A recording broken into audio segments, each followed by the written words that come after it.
Tatlong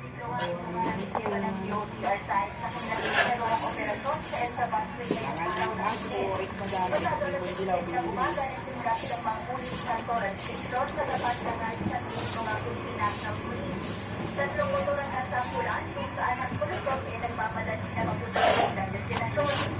Sa ambulan sa Sinara, ang kumataw sila na mamagsipaan ng walang pasyente pero ang patuwanay sila ay mag-overtake na daw sila sana. Paglipat naman natin sa Ortigas Busway ay puro motor delivery na nabuli ng mga enforcer. 15 yung ating naabulan na binigyan ng mga enforcer. Dahil din tayong nakita ng police at traffic enforcer ng LTO at ganoon din yung kanilang plan na nagmamadali at papatok na sa kanilang mga trabaho. Meron din tayong nakita na private officer na nagmamadali kaya dumaan siya doon sa EDSA Busway sa Ortigas. Sa pabuuan ng 15 motorcycles, isang ambulansya, isang private jet, yung uli na pangkulan na ng road banda ay nagsimula sa alas sa isang ng umaga. Hinihintay ng ating sa ibang ilan yung mga kanilang total na nabuli ngayong araw. Yan muna ang latest dito. Balik sa inyo, Johnson at Joy. Maraming salamat, Pamela Vasquez.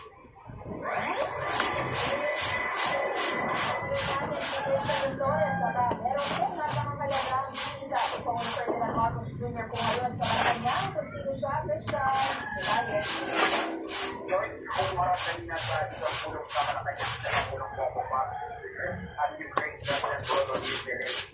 Pasado alas 5 may umaga na tumatulog ang malawang ang pangos ng Ukraine at batay sa impormasyon ng wala ng Franco Malacanang ay natapos ang pulong na Pangulong Marcos at President Volodymyr Zelensky. Ayon sa informasyon ay maganda po pa rin nakapalako ang pagkakulong ng Ukraine. Wala ko nababanggit ang palako kung anong agenda ng dalawang leader. Pero inakahan ni Zelensky tumalon sa unada ng pag-discover Israel Squad kung saan napalakpan ang pag-discover sa kaya ng Ramsaman. Pagkakandaan ng Israel na kumorong si Marcos sa pagkawakas ng impact ng dalawang bansa. Ito ang punong request ng Zelensky sa progreso ng support mga kailangan at tumalon sa Chamber tayo sa araw din si Pangulong Marcos. Batay sa mga ulang ng isang doon sa post-Senate sa US Defense Secretary Lloyd Austin. Petrolen! Petrolen! Huwag ka nga akyat dyan ka lang. Ugasan mo na yung kawali dyan. Ugasan mo na yung kawali dyan. Linisan mo na. Isalin mo sa mangkok yung laman, bilateral meeting between the President and Zelensky and Obama. Ang labas sa ating talaga Johnson ay bilateral kapag nila yung President Zelensky at yung Pangulong Marcos Jr. Pero hindi pa tayo na mag-observasyon sa Malacanang kung ano yung pag-usapan sa pagkitan ng dalawang president. Pero naman, Zelensky Johnson sa Marianin kung Malacanang kung ano ang sila mananagsin ng Pangulong ng Ukraine. Maraming salamat, Christian. Thank you. Thank you, Christian. Thank you, Pamela.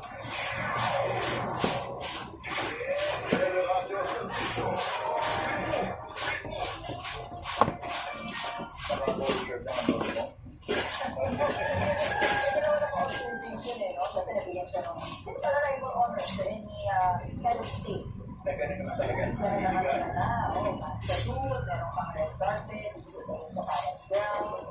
Arrival honors talaga yan. Full arrival honors talaga yan. Siyempre, hindi basta-bastang tao sa presidente ng Ukraine. Pero may mga usap-usapan na ang siyagahan nito daw ay nag-reach out naman sa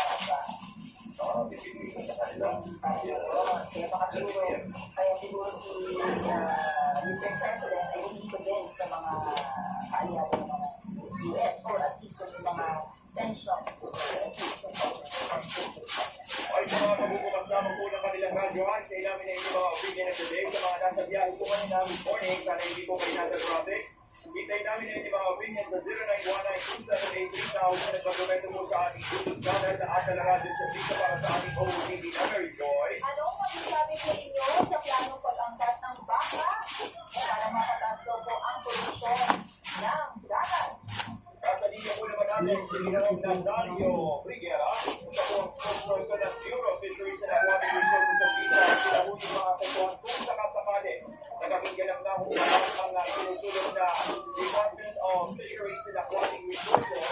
Ibinabangin po kanina ni Representative Gonzalo ng Kabayan. Sabi, Sir Miguel, maganda umaga po sa inyo. Johnson Garrido, dito po kayo.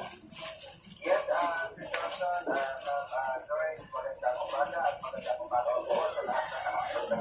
Kaya ito muna siguro from the part doon sa House Bill ni Bong Rosado na lumika na isang departamento, Department of Fisheries and Aquatic Resources. Yes, isa po itong positive development no, na dadalak pagkakasagdagan mga kapatid natin sa Kongreso na nagtulong po talaga na magpapalawang pa yung future for the Philippines and Aquatic Resources. Last Thursday po last, no, naman po namin talaga yung Rosado. Kung hinarap niya po ang mga tipong sigil at sila po sa napag-usama nila. Ito nga po, gusto sa mga tipong sigil natin na kung po lang at magpagdagang ganap na ipanin.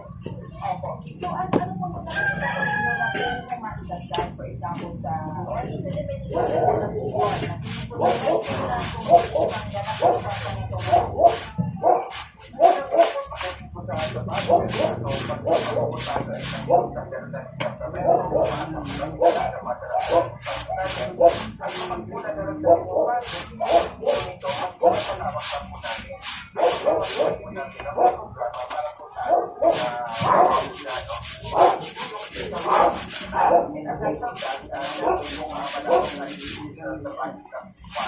Pagkaramdaman po ang ating mga technical na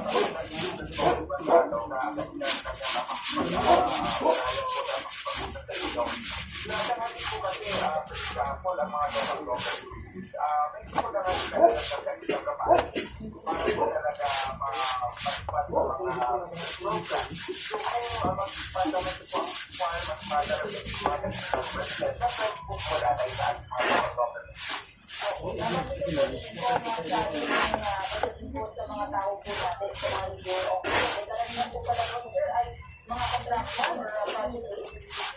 Tawag po dito sa ating central office, mas marami na po yung bilang ng ating mga contractual. Ano po, ang ito pa po dapat ma-address po, parang ano po, hindi tayo, siguro mas marami ito sa mga eksperto namin, ay paano na po, papakitay siya, no? Karamihan sa mga natin na technical experts. At in terms of construction, medyo may guarantee na po, wala pong malawang ang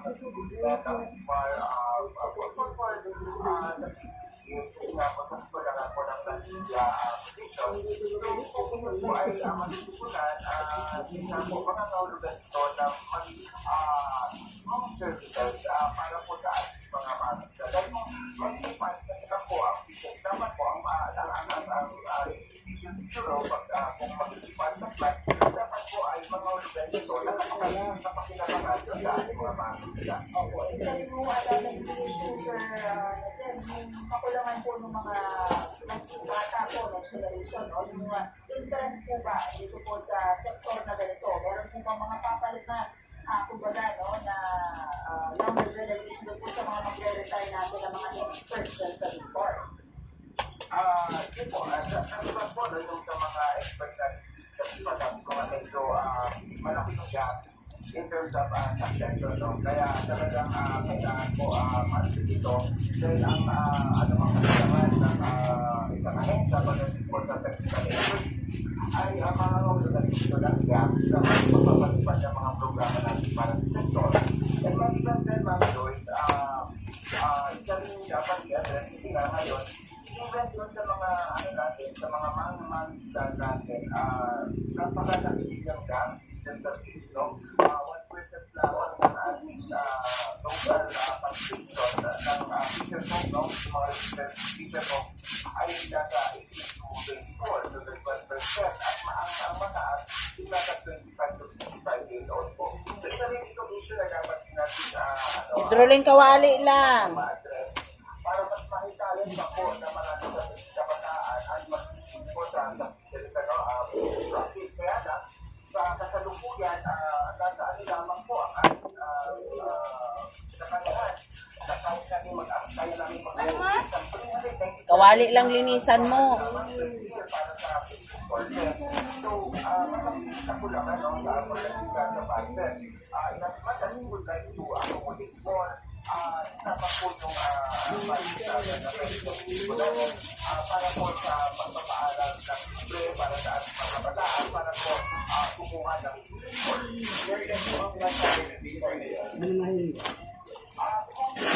ako nagkakamali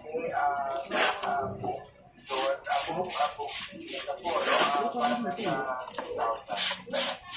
Galing yung tanong namin kanina kay Kong Rosado, kung halimbawa magkabing department na ang DOR, yung mag-issue about importation, masusunod siya na kaya kung i-import niya.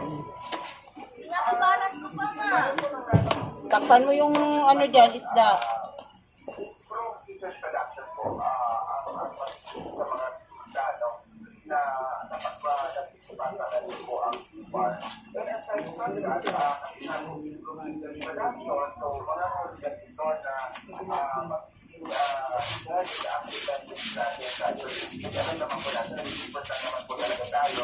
Dapat po, napapatapos po tayo ang doon. At yung pansamantala na natin yung mag-isulap sa order, Ano yan? Honey lemon. Yes, sir. Nabong ko na naman ng brush yung ano ko, sugat ko.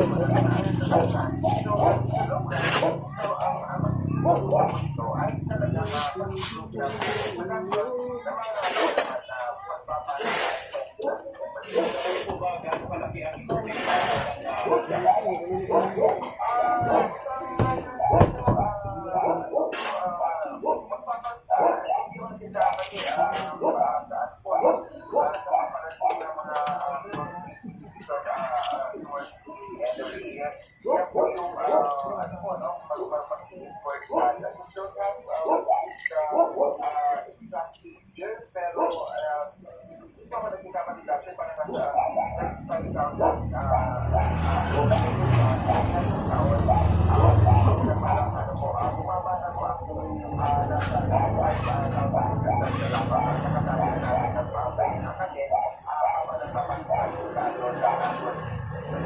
Manager, kamusta naman po ang local fish production po natin ngayon? At na-effect po ba itong panahon po ng taglan sa ating po local production? Kung nakaraan ko, matapos yung masamang panahon talagang tumaan po. Itrolem, pwede wag ka maingay?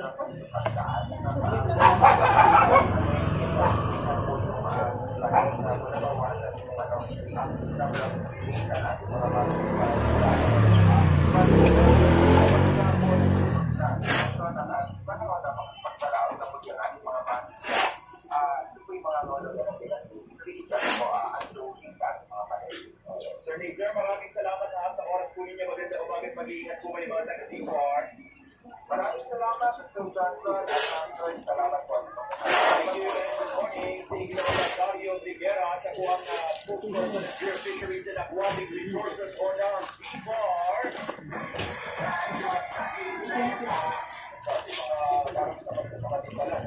Ang mga magsasaka ngayon ay yung mga... Aray ko, puta! Hindi ng mga magsasaka. Iba na rin ang gusto doon. O, hindi nag-ano to, tumama kung saan dyan tumama? Younger generation ngayon, yung mga nag-aaral, mga estudyante na kunin itong direction or career option, no? Na sa agriculture, kaya sa fishing, konti ngayon. Yun ang problema din ang napapalit nga ni Sir, no?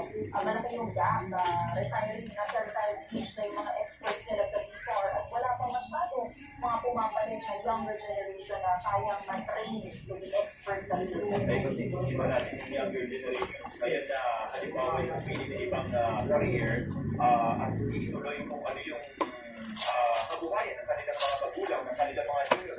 Halimbawa sa pagsasaka, bakit ba maraming hindi na nagsasaka mga kabataan ngayon? Baka hindi pa ang dinadahilan hindi pa nga nakaka-break-even yung kanilang pag-aano na dahil lagi may bagyo. Ang mahal ng input sa pagsasaka, tapos ang benta ng mali napakamura.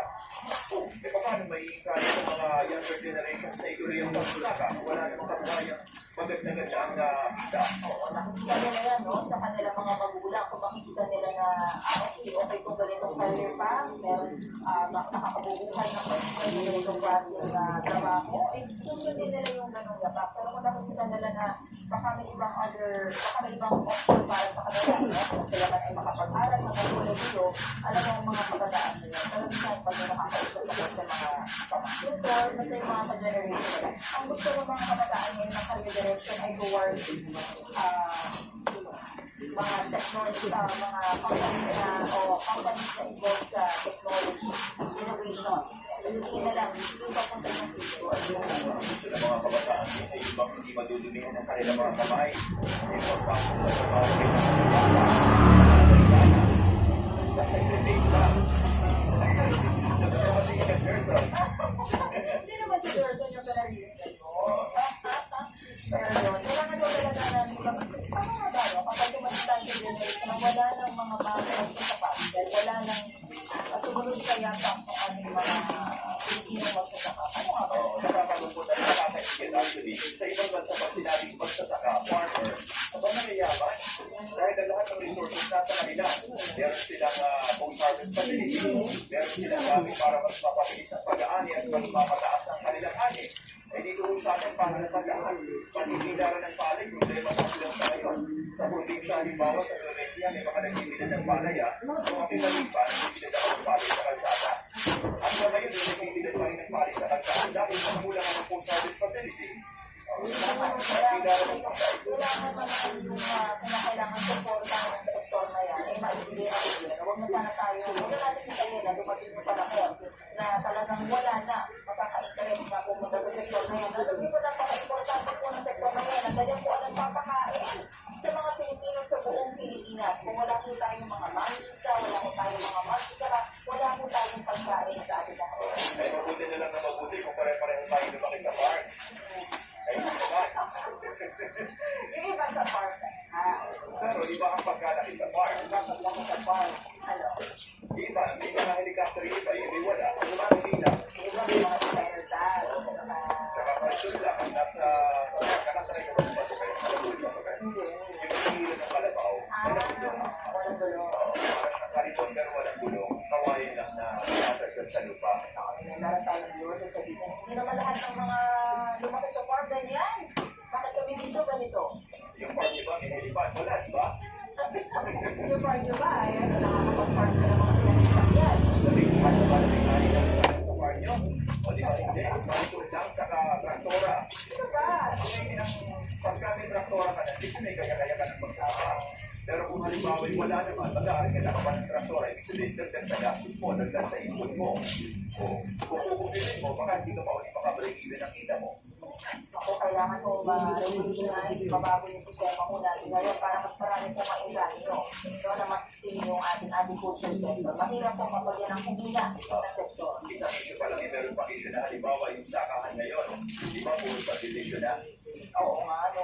Kasi mas madali ang pera, yung ginanang lupa ng younger generation mula sa kanilang pinuno, saka yung nasakahin, ibibenta na lang sa pinakamulan. Kulang man sa production. Ang solusyon, importation. Oras muna natin! Sa mga nasa farm po dyan, sana yung kinikimay ng malinaw sa inyong mga Grand Sister Radio. Oras natin na Joy. Nice! Dali lang, babalik po kami. Mary Joy, Steve na Malancho. Sa Legazpi, Marabas. Ito ang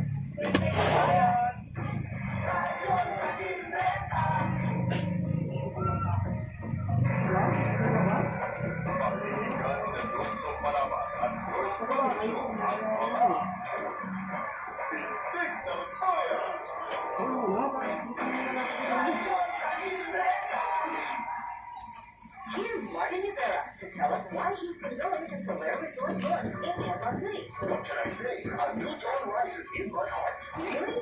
Is this love? Tell us more. What's not to love about Solaire Resort North? A five-star hospitality entertainment with star-studded performances, full of gourmet adventures with global cuisine. You can't help falling in love. All of this now in Tampa City? Yes, only at Solaire Resort North, a new dawn in Kansas City. Solaire Resort North is now open. ang bahaging ito ay hatid sa inyo ng Everest Appliances. Health, wellness, energy